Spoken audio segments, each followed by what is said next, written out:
Welcome ladies and gents, the name's Ben, and if you're old to this channel, you'll remember a series I had going back in D1 called Sweat Tactics.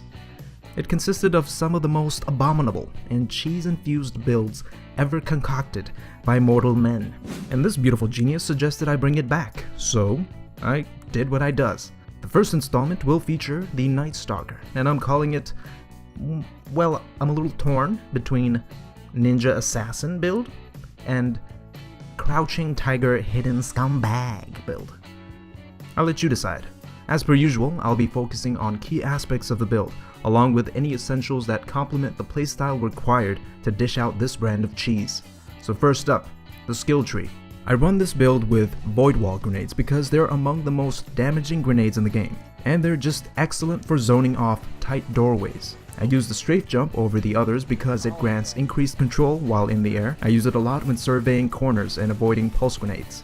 I also use the Gambler's Dodge class ability over the Marksman Dodge simply because it's harder for the enemy to hit precision shots if your evasive maneuver puts your face piece closer to the ground. Plus, it recharges your melee ability fully, meaning you can ninja smoke bomb on command so long as you had your dodge ability handy. Double plus, it looks cooler than whatever this is. Of the two node clusters, I prefer Way of the Trapper, which grants Deadfall, a perk that increases the range and duration of tether, the perk Keen Scout, which allows you to sprint and sneak faster. You had me at sneak, Bungie, thank you, I'll take it. The perk Snare Bomb, which grants a proximity smoke bomb that blinds soon-to-be victims, and Vanishing Step, which grants invisibility whenever the class ability is used. If you're new to Nightstalkers, or hunters in general, there are a couple of secret abilities within two of the perks I just mentioned, namely Deadfall and Snare Bomb. Deadfall, and tethers in general really, allow damage to transfer between tethered targets. This means tetherees not only share damage, but they can also share death if your weapon of choice has a high enough impact. Observe.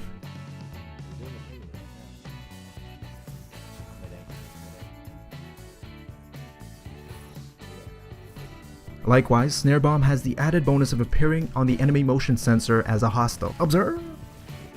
From time to time, I'll toss a fart bomb to zone off an area while I scope out another, only to come back and find some blueberry shadowboxing himself in a corner. It's tragic, I love it. And that about sums up the skill tree side of the build. But, be there any other way to up the scumbaggery? Yes. Alright, first up, I'll go over armor mods that can optimize the build, then ideal weapon loadouts, and a playstyle to boot. When it comes to selecting armor mods, I've developed the following philosophy. Always pick mods that optimize your class's strongest ability. If you're a Striker Titan, for example, it's your pulse grenades. Therefore, your build will work best when your grenade cooldown is shortest. In this particular build, it's invisibility, and speed, and sneak. If you're committed to being the sneakiest you can possibly be, it's best to max out the stat that will let you do so.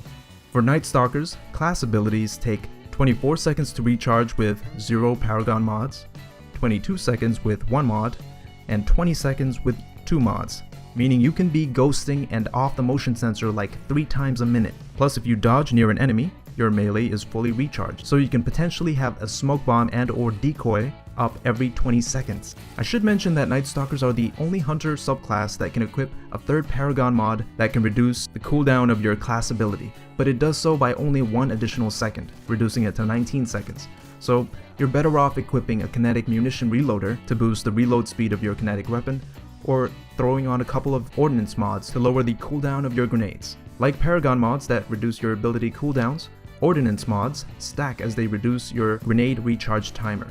With 0 mods, your grenades, like those of most classes, take 1 minute and 23 seconds to recharge. With 1 mod, your grenade takes 1 minute and 15 seconds. With 2 mods, your grenades take 1 minute and 9 seconds. May not seem like a lot, but if you play aggressively, believe me, getting your grenades back 14 seconds earlier can be the difference between life and some furniture moving around in this piece.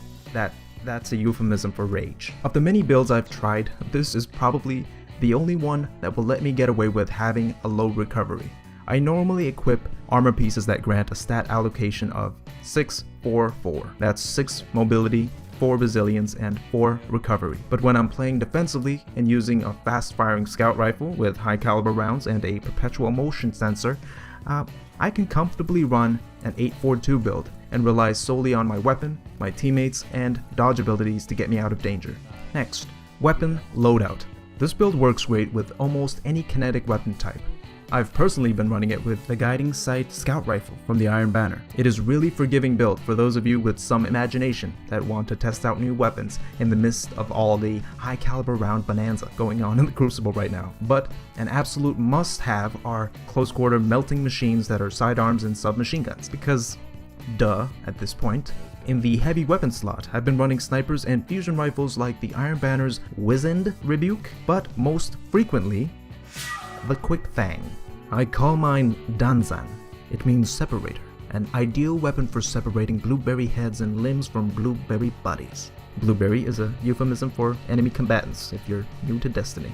The Quick Fang actually has the perk Lightweight Frame, which grants you faster movement and quick strikes, so when you're not shooting anyone, or you're running to or away from something, you can get to places cooler if you run like this. Lastly, ideal playstyles. Like your weapon loadout options, this build allows you a lot of flexibility when it comes to your playstyle in the Crucible. If you're comfortable playing the defensive game, picking targets out with your team and scout rifles from a distance, you can simply use all the abilities I showcased to avoid possible danger when it gets near. But if you're not, and you're not in the mood for standoffs, you can be as aggressive as possible. I owe one of my favorite standoff diffusing strats to this build. To execute it, I normally need to have at least one teammate with me.